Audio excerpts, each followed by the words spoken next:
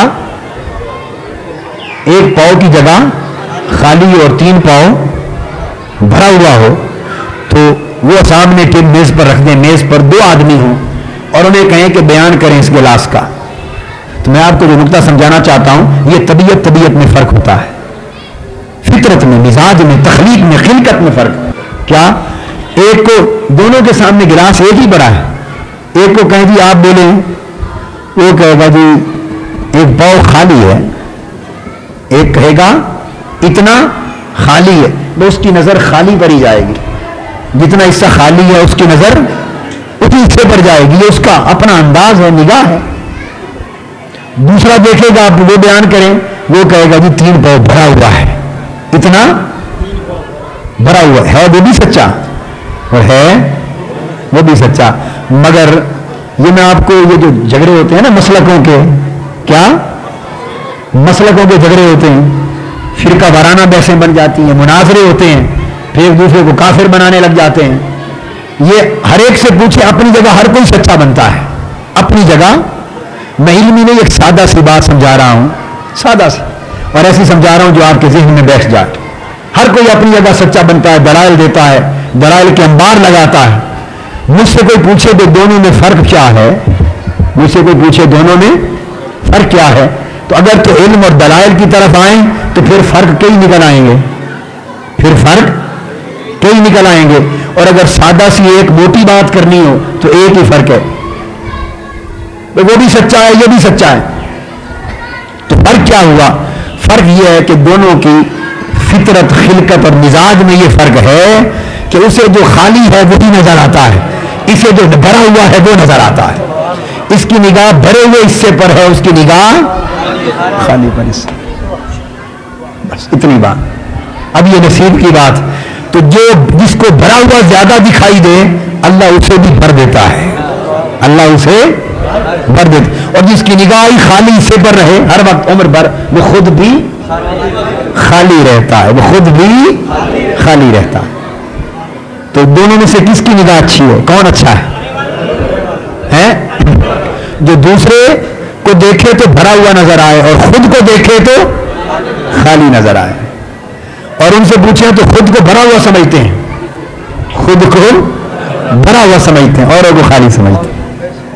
تو میں یہ عرض کر رہا تھا کہ جو نقطہ سمجھا رہا ہوں وہ یہ کہ یہ زندہ ہیں, ان کا فیض بھی جاری, یہ بھرے ہوئے لوگ ہیں. یہ ہم خالی برتن ہیں, یہ بھرے ہوئے لوگ ہیں, یہ بھرے ہوئے. اور بھرے ہوئے میں فرق ہے. اب بغداد شریف والوں کا برتن اپنا ہے, ان کا اپنا حساب ہے.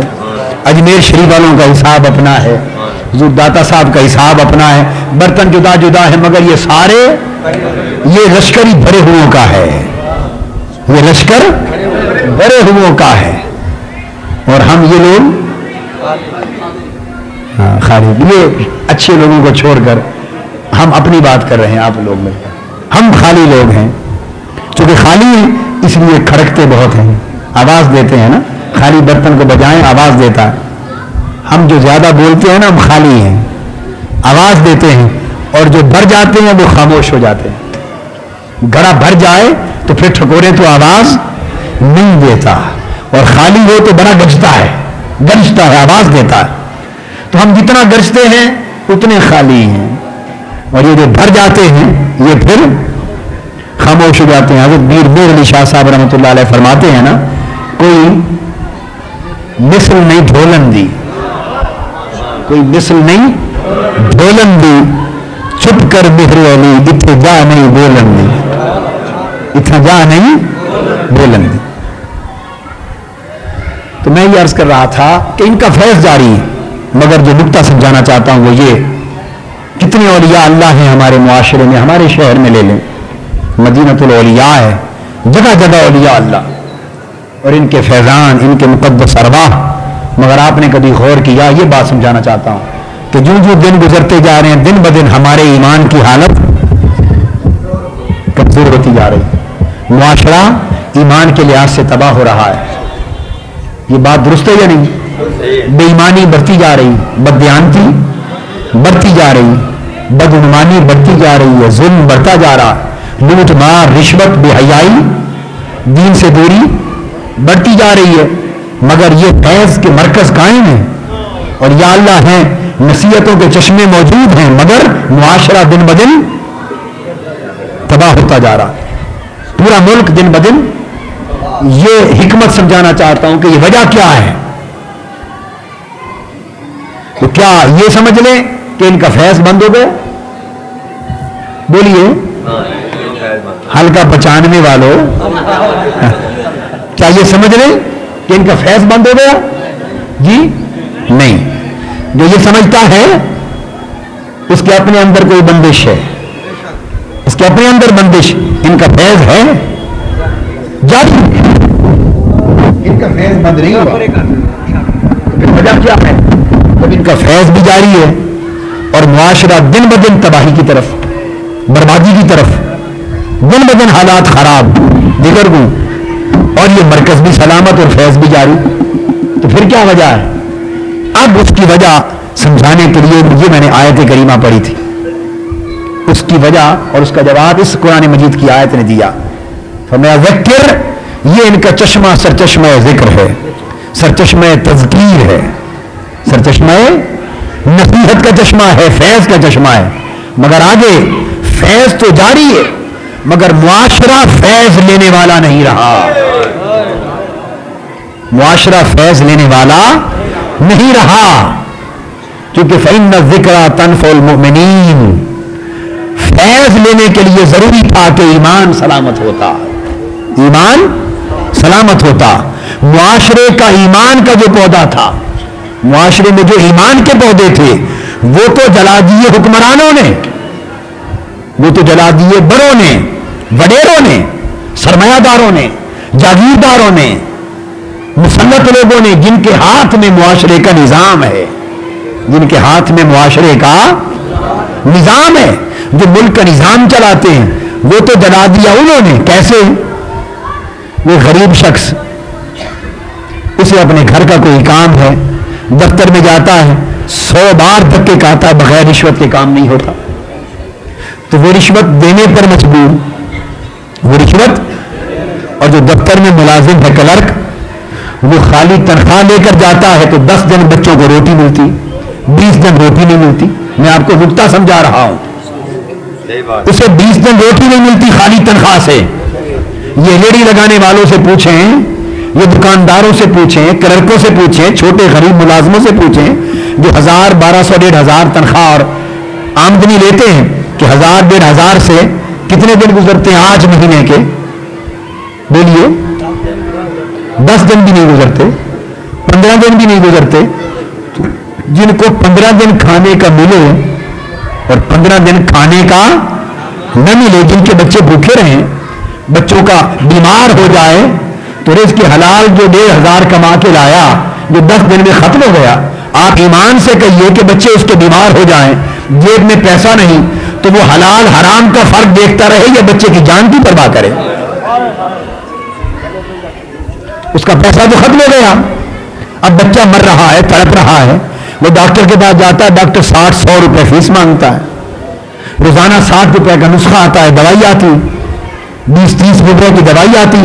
جس بچے کے، جس شخص کی اولاد کا ایک ہی فرق 10 دن بیمار رہا اور 30 روپے روزانہ کے 50 روپے لگتے رہے، اس کے تو 500 خالی کیپسولوں پر نکل گئے،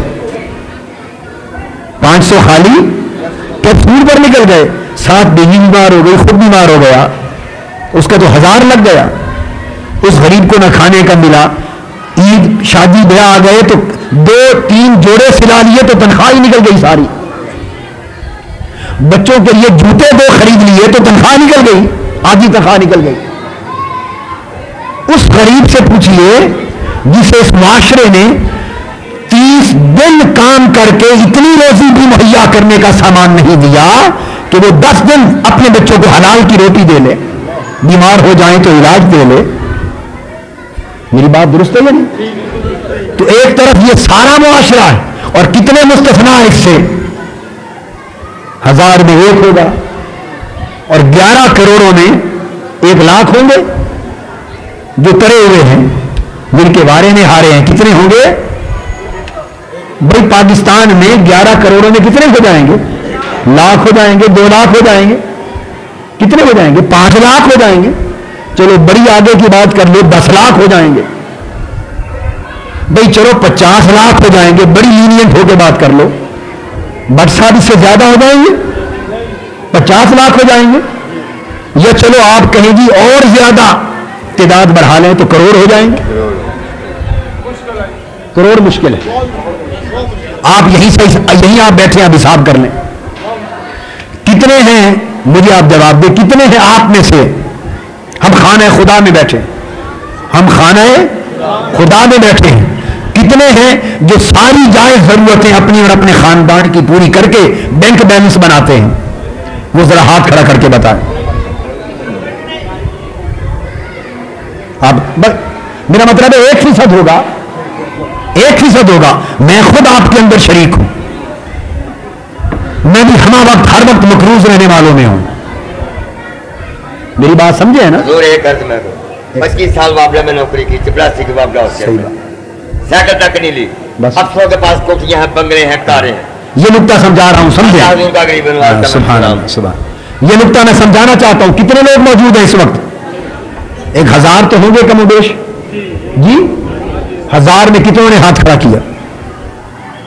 اب اسی کا پورے پاکستان پر جال بچھا لیں اور دیہات میں چلے جائیں تو لاکھ میں بھی شاید کوئی ہاتھ کھڑا کرنے والا نہ ملے, 2-4 گھر ہوں گے صرف. تو میں یہ پوچھتا ہوں آپ سے کہ جس کو رزق حلال کی روٹی نہ ملے گی, جس کو بچے میں پاؤں کے لیے جوتا نہیں ملے گا, میں خانہ خدا میں اللہ کو گواہ بنا کر قسم کھا کے کہتا ہوں ہماری عید بھی گزرتی ہے, بقرعید بھی گزرتی ہے, میں اپنے بچوں کو کپڑے سلا کے نہیں دے سکتا. اور آج کی نہیں, زندگی گزر گئی اس کام میں. ہم نہ عیدوں پر کپڑے سلواتے ہیں, نہ بقرعید پر سلواتے ہیں, نہ شادیوں پر سلواتے ہیں. ہم کب سلواتے ہیں؟ جب کپڑے پہننے کے نہ رہیں اور ضرورت ہو تب سلواتے ہیں. میرے بچوں نے کبھی نہیں کہا کہ عید آئی ہے کپڑے سلوا دو, عید آئی ہے جوتے دے دو, شادی ہے کپڑے سلوا دو. نہیں, ان کو پتا ہے کہ یہاں حلال کا رزق آتا ہے. یہ ہماری حالت ہے, جبکہ اللہ کا شکر ہے کہ ہمیں کوئی تنگی نہیں ہے. یہ جن کو تنگی نہیں ہے ان کی حالت, اور جو تنگ دستی کا وقت گزار رہے ہیں خدا جانے ان کی شامیں اور راتیں کس طرح بیتتی ہیں. تو جس معاشرے میں کروڑوں لوگ رزق حلال سے ترس رہے ہوں اور علاج, معالجہ, روزی, تعلیم, کھانا پینا, کپڑا, بنیادی ضروریات کو ترس رہے ہوں, وہ اگر حرام نہ کھائیں تو بتائیں کیا کھائیں؟ وہ کیا کھائیں؟ رشوت نہ لیں تو کیا لیں؟ کتنے لوگ ہوں گے ان جیسے جو لاکھوں میں بھی ایک مشکل سے ملیں گے, ہزاروں میں ایک مشکل سے ملے گا جو بھوک سے مرنا برداشت کر لے گا مگر رشوت نہیں لے گا اور حرام نہیں لے گا. ایسے 2-4 کو چھوڑ دیں, ہر 100 میں 2-4 نکال دیں, سینکڑوں میں 2-4 نکال دیں, باقی کیا کرے؟ کوئی جھوٹ بول کے کمائے گا, کوئی رشوت لے گا, کوئی غبن لے گا, کوئی جیب کاٹے گا, کوئی مہنگا بیچے گا, کوئی گندا سامان بیچ کے زیادہ قیمت لے گا, کوئی ریڑھی والا, دکاندار والا, غریب. 100 طریقے ہیں ناجائز کمانے کے. تو لوگ تو پل ہی ناجائز ذریعے پر رہے ہیں. اگر وہ ناجائز بھی نہ رہے تو جائز تو پہلے ہی نہیں ان کے پاس, ناجائز بھی نہ رہا تو یا مر جائیں یا حرام کھائیں, تیسرا راستہ کوئی نہیں. کیا تیسرا؟ یا حرام کھا کر جیے یا مر جائیں, تیسرا راستہ کوئی نہیں. تو لوگوں نے مرنا قبول نہیں کیا, ناجائز کے ذریعے پیٹ پال رہے ہیں. تو جس معاشرے کا نظام جاگیرداروں اور سرمایہ داروں اور بدعنوان حکمرانوں کے ہاتھوں میں ہو, اور وہ ملک کا نظام بدلنے کی بجائے جو بولے اس کے منہ میں لقمہ دے دیں، جو بولے اسے چپ کرا دیں، 4 پیسے دے کر چپ کرا دیں، اور وہ چپ کر جائے اور سمجھے سارا اچھا ہے، ہائے ہائے ہائے، اور جو مزید بولے پھر اس کا سر کچل دیں، اسے تھانے بھیج دیں، جو اور بولے اسے پھر جیل بھیج دیں، اور جو اور بولے اسے قبر میں بھیج دیں۔ یہ نہیں ہے حالات؟ تو جہاں لوگ اس طرح لوگوں کو دبا کے رکھیں، اس طرح لوگوں کو دبا کے رکھیں۔ میں آپ کو خانے خدا میں بتاؤں، مجھے بڑے لوگ ملے، سینکڑوں ہزاروں لوگ ملے اس طرح کے، جن کے جذبات اس طرح مجھے پہنچے، جذبات اس طرح کے جذبات پہنچے، بھئی کیا وجہ ہے؟ وہ کہتے ہیں جی کیا اتنے عرصے سے بے روزگار تھے، چھوٹی موٹی نوکری ملی ہے، اگر ذرا کھل کر کام کریں تو نوکری سے نکال دیں گے۔ یہ بات درست ہے یا غلط؟ حتیٰ کہ کہا کہ اگر آپ کی کیسٹ سن رہے ہو نا لگا کر، میری کیسٹ سن رہے ہوں، اگلے دن جواب طلبی ہو جاتی ہے، جواب طلبی ہو جاتی، سر پھوڑ دیتے ہیں، مقدمہ ہو جاتا ہے، طلبی ہو جاتی ہے کہ تمہیں جینا ختم کر دیں گے تمہارا۔ تم ہوتے ہو قادری صاحب کی کیسٹ سننے والے، جہاں لوگوں کو اس طرح سنایا جائے، دبایا جائے، تو وہاں وہ لوگ کس طرح کی زندگی بسر کریں؟ تو جن کے صبح و شام اس حال میں گزریں، حرام کھائیں، ڈر کے رہیں، پریشان ہوں، دکھی ہوں، روزگار سے تنگ ہوں، جن کی زندگی اس طرح بوجھ میں دبی ہوئی ہو، ان کے اندر برتن کہاں سے منجے اور وہ یہاں مولا کو مانگے یا آپ کے ملازمتیں مانگے بیچارے، وہ فیض کہاں سے لیں؟ چونکہ معاشرہ غلط راہ پہ چل پڑا، اس لیے فیض تو جاری ہے مگر معاشرہ فیض حاصل کرنے سے محروم ہو گیا۔ اب اس جاری فیض کو معاشرے تک پہنچانا ہے، اس فیض کو معاشرے تک پہنچانا ہے تاکہ لوگ اس فیض سے رنگنے لگیں۔ تو اب اس میں جو درمیان کی رکاوٹ کیا ہے؟ نظام۔ درمیان کی رکاوٹ کیا ہے؟ نظام۔ جس نظام نے معاشرے کو اس قابل نہیں چھوڑا کہ معاشرہ فیض لے سکے، اگر یہ نظام بدل جائے، اگر یہ نظام بدل جائے اور دیوار راستے کی ہٹ جائے تو فیض تو جاری ہے، گھر گھر پہنچ جائے گا، ایمان کے پودے ہرے بھرے ہو جائیں گے، ایمان کے کھیت لہلہانے لگیں گے، ہریالی آ جائے گی۔ اگر نظام بدل جائے تو رکاوٹ ہٹ جائے گی۔ ہم لوگ اب جو اٹھے ہیں، نہ کوئی منفیت، نہ کوئی حرص، نہ لالچ، فقط اس لیے اٹھتے ہیں کہ درمیان والی دیوار کو گرا دیں تاکہ فیض پوری دنیا میں عام ہو جائے۔ نعرہ تکبیر، نعرہ رسالت، انقلاب انقلاب، انقلاب انقلاب۔ آپ کہیں حضرت صاحب المعالی، دربار حضرت صاحب المعالی، فیض حضرت صاحب المعالی، فیضان حضرت صاحب المعالی، فیضان غوثیہ، فیضان قادریہ، یہ حضور غوث پاک کے فیض یافتہ اور ان کا خانوادہ سارا، اللہ انہیں سلامت آباد رکھے۔ تو میں یہ عرض کرنا چاہتا ہوں کہ ہماری جنگ ساری اتنی ہے کہ اس درمیان کی دیوار کو گرا دیں، نظام بدل دیں تاکہ جو جاری چشمے ہیں فیض کے، جاری تو ہیں ہی، اس سے ہر کوئی جھولیاں بھر سکے۔ یہ معاشرے کا نظام جو ہے اس نے تباہ کر دیا۔ معاشرے کے نظام نے، حدیث پاک میں ہے، حدیث پاک حضور علیہ السلام نے فرمایا کاد الفقر ان یکون کفرا، فرمایا ممکن ہے کہ غربت اگر بڑھ جائے، غربت بڑھ جائے تو یہ ممکن ہے کہ غربت کفر میں بدل جائے۔ غربت جسے کھانے کا نہیں ملے گا اور 10 سال ہی بیت جائیں گے، زندگی بیت جائے گی، محنت کر کر کے پیٹ کاٹ کاٹ کے بچہ پڑھایا 16-14 سال، اور پڑھا کے جب ڈگری لے کے نکلا تو 5 سال دھکے کھاتے گزر گئے، نوکری کوئی نہیں، ریڑھی لگا رہا ہے۔ اور اب ملتی انہیں کو ہے جن کے پہلے ہی بارے نہیں آ رہے ہیں، جو MLA ہیں بس ان کی نوکری، جو MP ہے اس کی نوکری، جو وزیر ہے اس کی نوکری، جو مشیر ہے اس کی نوکری، جو وزیر اعلیٰ اور وزیر اعظم کے لوگ ہیں ان کی نوکری، اور جو اللہ کی ساری مخلوق پڑی ہے ان کے لیے تو جس کو روزگار نہ ملا وہ کہاں جائے، جسے رزق نہ ملا وہ کہاں جائے، جسے علاج نہ ملا وہ کہاں جائے۔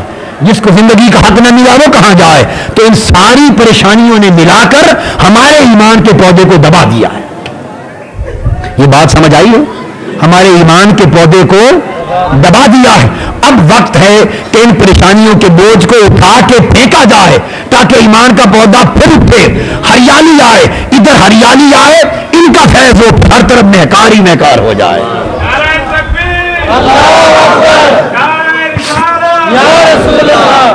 کہ میں نے آپ کو سارا نقطہ سمجھا دیا ہے اور میں یہ بھی بتا رہا ہوں, اور حضرت شاہ ابو المعالی کی روح پاک میرا ایک ایک لفظ سن رہی ہے, میرا ایک ایک لفظ سن رہی ہے. اور اگر میرے ایک لفظ میں اور میری گفتگو میں اور میرے کلام میں اور میری نیت میں ایک رتی برابر بھی فرق ہو, ایک رتی برابر فرق ہو, رتی برابر بھی فرق ہو, تو ان کی روح یہ جاننے ہیں, یہ بات بھی سن رہے ہیں, ان کی روح اور سب اولیاء اللہ کی روح اپنے فیض سے توجہ سے ہمیں محروم کر دیں. اس سے بڑی بات تو کوئی نہیں ہو سکتی. یہ سن رہے ہیں کہ ہم کس لیے لڑ رہے ہیں, ہم کس لیے پریشان ہیں, اور صبح شام مارے مارے پھرتے ہیں حضور کی امت کے لیے, حضور کی. تو یہ لوگ آپ کو ہر طرح کے چکمے دیں گے, ہر طرح کے چکمے دیں گے, گلیاں بنوائیں, نوکریاں دلوائیں, جو کچھ دیں لیتے جائیں, کہ کسی کی جیب سے کچھ نہیں جا رہا. یہ اسی قوم کا حق ہے, یہ اسی قوم کا, یہ آپ کا حق ہے. سارا کچھ جو کرے کرتے جائیں اوپر سے, مگر جب پرچی ڈالنے کے لیے جائیں وہاں نہ کوئی وہ ہوگا نہ یہ ہوگا, وہاں فقط مولا ہوگا, وہاں اللہ ہوگا, وہاں اللہ ہوگا. بس اتنی بات یاد رکھ لیں کہ کسے دینے سے اللہ راضی ہوگا اور کسے دینے سے اللہ ناراض ہوگا. اتنی بات یاد رکھ لیں. میں نے تو آپ کو بات سمجھا دی. اللہ حضرت سیدنا حضرت شاہ ابو المعالی رحمۃ اللہ علیہ کے مزار کو آباد رکھے, ان کے دربار کو آباد رکھے, اولیاء اللہ کے فیض کو آباد رکھے. اللہ پاک ہمارے حال پہ لطف و کرم کرے اور اس بارگاہ کی حاضری قبول ہو. حضرت شاہ ابو المعالی رحمۃ اللہ علیہ کے طفیل آپ کی روحانی برکتوں کے صدقے اللہ پاک کرم کرے, حضور کی رحمت اور حضور کی رحمت کی توجہ کی شفقت کی خیرات نصیب ہو, اور اس دربار عالیہ کا فیض قیامت تک سلامت رہے, اور اس خانوادے میں باہمی محبت, باہمی الفت, باہمی وحدت اور نیکی اور تقوی کا طریقہ اللہ پاک جاری کرے اور قیامت تک جاری رہے, اور دربار پاک سلامت رہے, اور حضور اسلام کی امت کے لیے مصطفی انقلاب کا یہ مشن اپنی کامیابی سے منزل مقصود تک پہنچے, کامیابی سے منزل مقصود تک پہنچے. ہمیں حضور اسلام کے عشق اور محبت میں پناہ کر دے, آقا کی غلامی عطا کر, اور اولیاء کرام کی محبت, ان کی اطاعت اور ان کے نقش قدم پر ظاہر اور باطن میں چلنے کی توفیق عطا فرما. وصلی اللہ تعالی علیہ وآلہ وصحبہ وسلم. لا الہ الا اللہ محمد رسول اللہ. آفیشیل یوٹیوب چینل کو سبسکرائب کریں اور بیل آئیکن کلک کریں.